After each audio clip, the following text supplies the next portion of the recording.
Tonight's top story, a change of plea today for a teenager charged with murdering a Jerome man last summer. Hometown reporter Derek Kay shows us what he had to say in court and where the case goes next.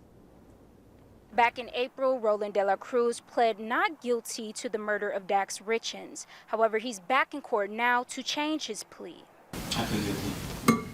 And what did you do that makes you guilty of that charge?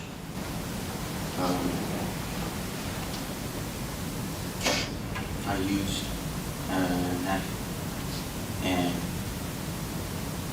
stabbed Dax Richens. De La Cruz is one of two suspects who have now pled guilty to the murder of Richens. De La Cruz faced two charges, one for first-degree murder and another for failure to report a death. As part of a plea deal, prosecutors agreed to drop the second charge. The state has agreed to dismiss the other count and to recommend a sentence of 23 years fixed and life indeterminate.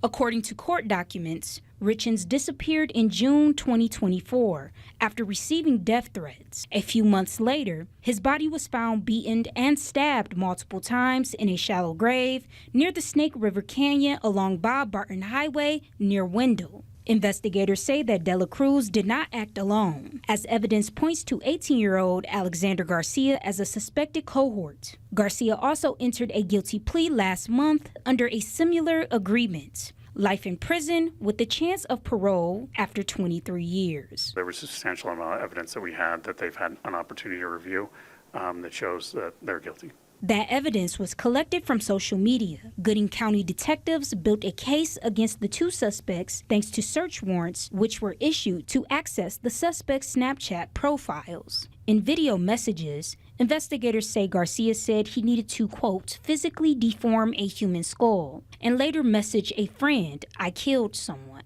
And did you stab him willfully, unlawfully, deliberately, with premeditation and malice aforethought? Yes, Your Honor.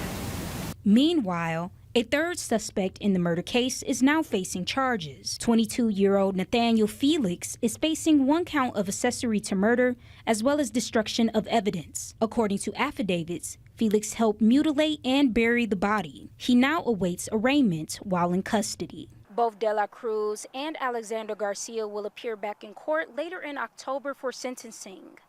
In Gooding, Derek Kay, KMVT News.